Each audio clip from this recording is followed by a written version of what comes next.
Alright, what's going on, guys? Trev back again. Here to bring you another video. This one's going to be doing my weekly review for Breaking Bad. This week we got to see Breaking Bad Season 5, Episode 14, the third last episode in all of Breaking Bad. This one was called Ozymandias. 3 words, best episode ever.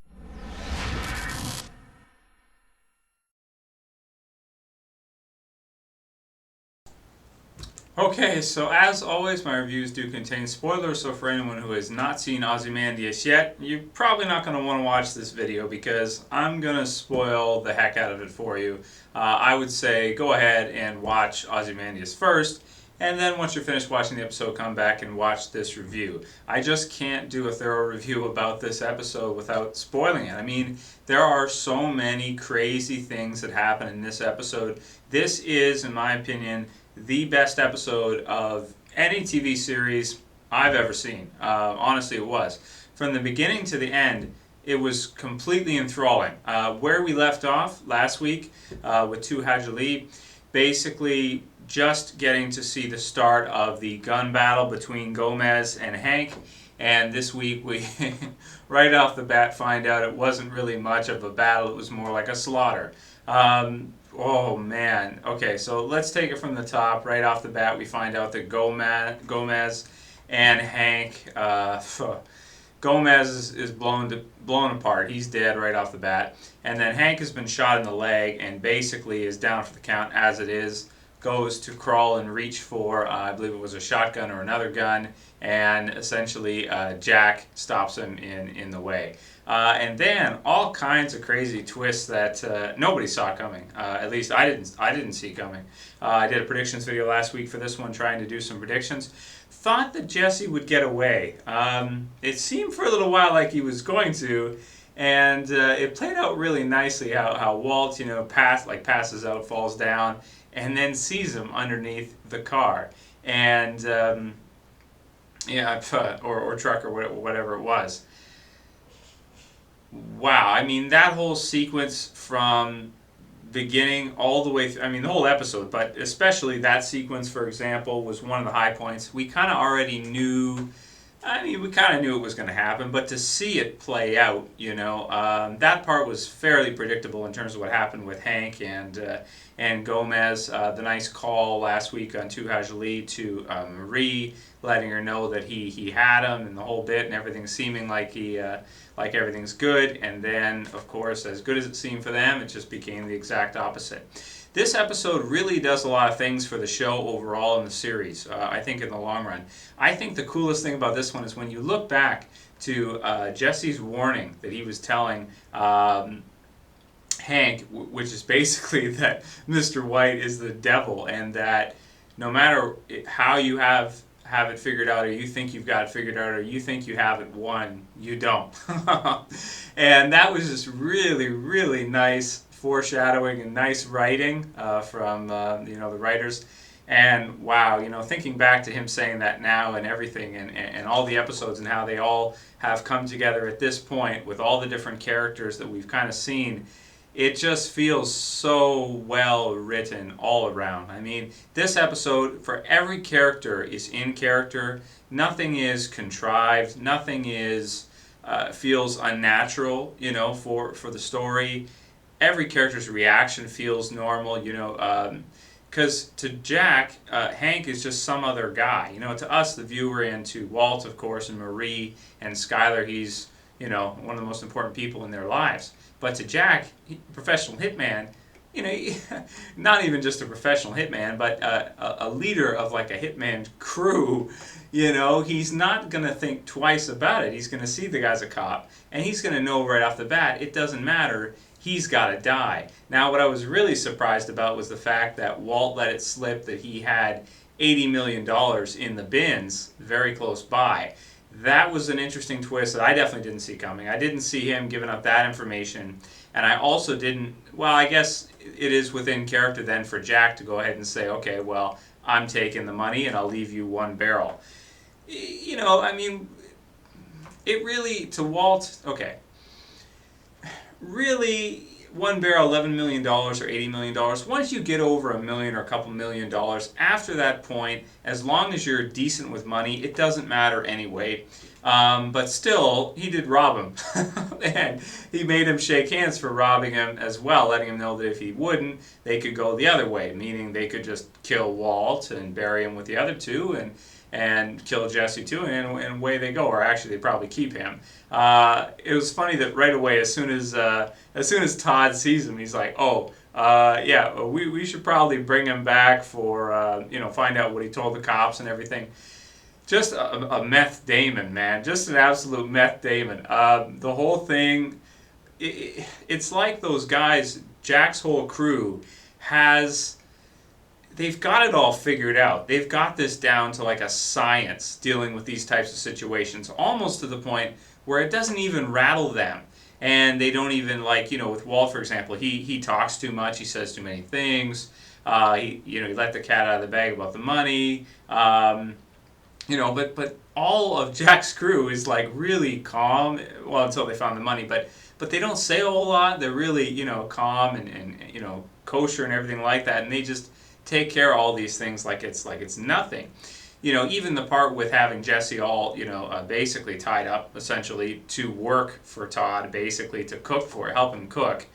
The picture of Brock and his girlfriend right there, like, they just have it, every single thing, down to a science. And it's, man, his face, the makeup on Jesse's face was really cool in this episode. Like, when you saw that and he's all down there being tortured and everything of the sort, man, it was just, so crazy. And then, of course, okay, so we got that going. I know I'm jumping around here a little bit, but it was such a dense episode. I'm going to miss things anyway. Back to, so that's going on. So you got to feel bad for Jesse at this point as a character. Todd's a demon. He's a meth demon, guaranteed.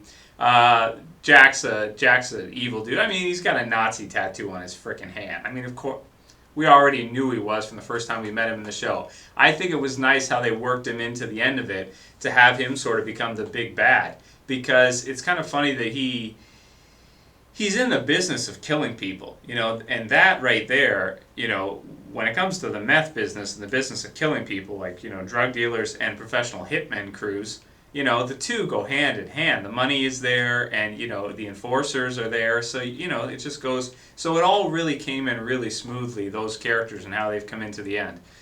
Amazing writing. So that was all crazy. I couldn't believe anything of that, and how that all turned out. At least he was nice enough to leave Walt one barrel. I guess I think of it as he kind of has to, well, he doesn't have to give him the whole thing, but he has to give him at least a little bit, because I think he knows that he's got to get out of town type thing. I mean, it's kind of like, it's just like this unspoken, like, agreement that it's like, now that you told me that your money's here, I'm going to take it, right? And you were stupid to tell me, and it was your fault, and I can't, it's almost like Jack is acting in a way where it's like he's not responsible for it. Kind of like he feels like it's kind of like Walt's fault that he gave up the money. You know what I'm saying? Like, it's a weird, unspoken, like, agreement between the two. I mean, they shook on it, right? Yeah, but it's like I'm robbing you, but I'm not killing you. So it's like I'm doing you a favor. I'm ganking you. I'm taking all your stuff. I would kill you if you don't let me do it. But, I'm not going to kill you. So it's like I am doing you a favor. Psychologically, that's a weird, way to behave. That whole situation is strange to me, but very interesting as well, too. And that's the thing about this show, is that you get into some of these really complex, advanced psychological drama situations like this, with, the law and what they're doing, and who information and who knows what. Just all these different things. And it's brilliant, man. It's absolutely brilliant. So, goodbye to Hank. It was, he went out like a champ. He already knew that it was going to happen anyway. It was kind of foolish for Walt to even say anything, because it had to happen anyway after what did just happen. They killed his partner in the whole bit. It was going to happen anyway. So, made him saying he made up his mind 10 minutes ago, so, and he's right. It's true, too. That's the type of guy he is. It's true. So that was all crazy going on from last week, so insane stuff there. Let's see, we move on from there. So I talked about the Jesse thing, got that out of the way, and then let's see. Okay, so Walt buys the beat up truck from the Native American guy, and then heads back into town. By that time, okay, here's another scene that was like, okay, so as like thrilling as that scene was, I almost think, not quite, but almost, the repercussions of that, which we saw come about near the end, was even crazier. The weirdest was when, at least for me, the best, I don't want to say like best written, but at the same time like most interesting, was when Marie comes into the car wash and she's speaking to Skyler like as if they've got Walt and Hank has won and Hank, everything is good, because she doesn't know what has happened. She doesn't know all the details of what has happened. She just assumes that Hank has Walt and it's time for Skyler to come clean. And she behaves in a manner like she has the upper hand, and she's talking down to her in the whole bit. And, it was funny, and at the same time, it was like such a peculiar scene, because we know that, as a viewer, and the characters don't know this, but we know that it's the exact opposite, So that was just a really weird feeling scene, and I loved it. I love the way the show is so intelligent and so smart that it perceives those characters, like it portrays those characters as being so real that it actually acknowledges to the point, even though the viewer has seen this event unfold, that these other characters have no idea. And then it has a scene play out beforehand. Also, of course, it aids the story, because then you have that, them telling Walt Jr. what's happening, and that was some funny ass shit, man. When Walt Jr. just loses his shit and just starts yelling at them and then walks out. Wow. Okay, so from there on out, it just takes a step up from there, because then, of course, when they get back home, they realize that Walt is there, and he's packing up all their stuff, and he's taking off. And he wants them, obviously, to come with him, but they're not willing to do that. They're not willing to leave their lives and everything that's happened. So, and then of course, Skyler basically gets it out of Walt that Hank is dead, and that he is, in a lot of ways, responsible. I mean, he didn't actually do it himself, but in a lot of ways, he was responsible. He called the hitman that did it.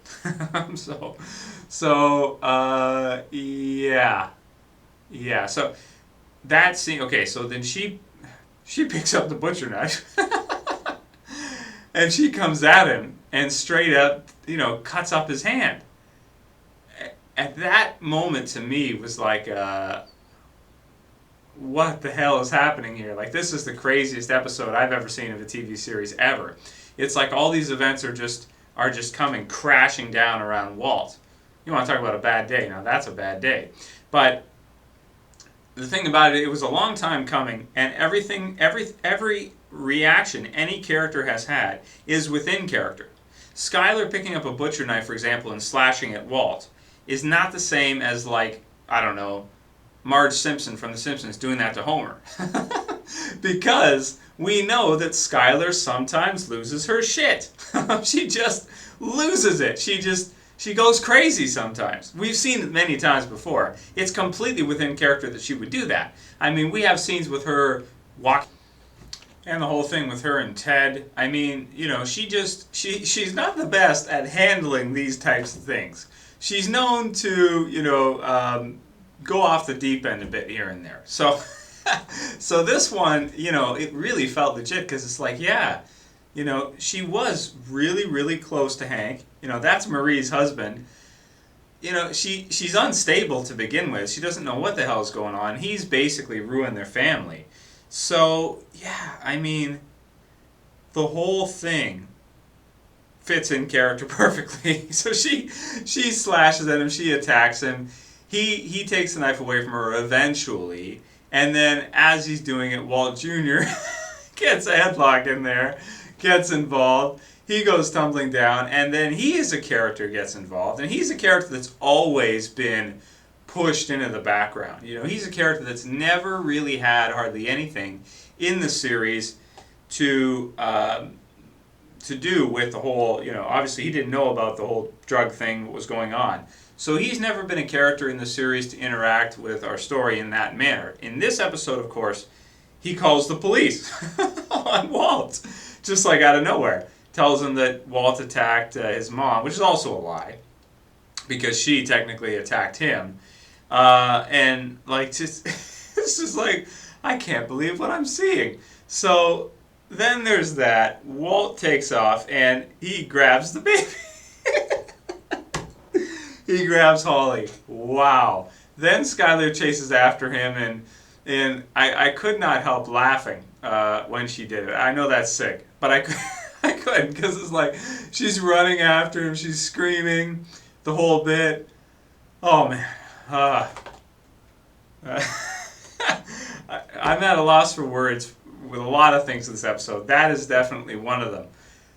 It was a great scene. It made you feel uncomfortable to watch, and that's what it's supposed to do. And it was intense. It was crazy. It was intense. It was crazy. So there's that, and then we go on and we see that Walt does say goodbye to Holly and everything, and you get the scene with her, and she's kind of like in baby language asking for her mother, that kind of stuff.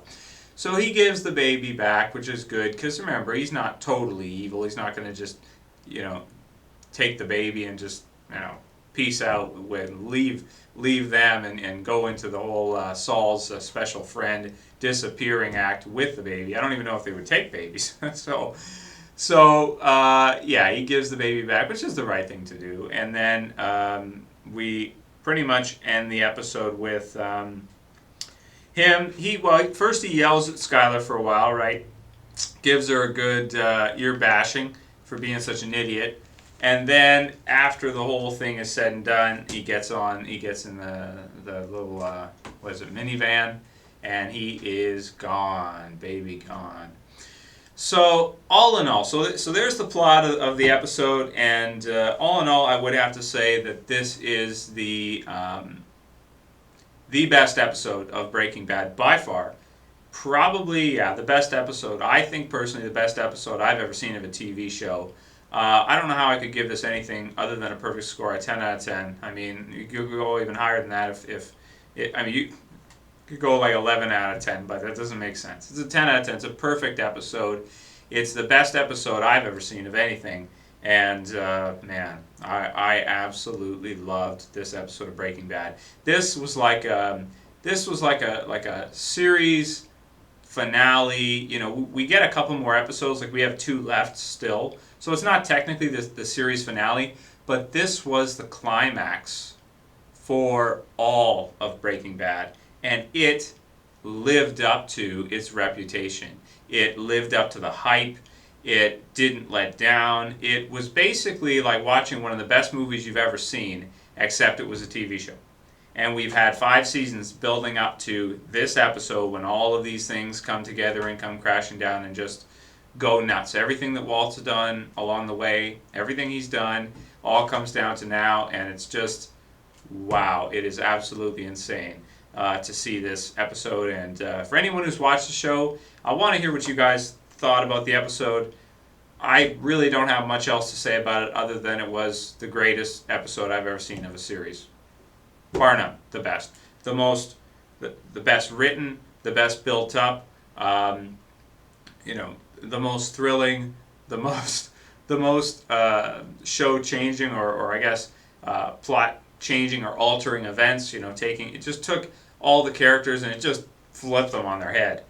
So that's really, that's really all I have to say. I'm kind of at a loss for words because how do I describe how awesome this episode was? Those of you guys who've seen it, you already know. So that's pretty much all I got to say. I really want to hear what you guys have to say about this one.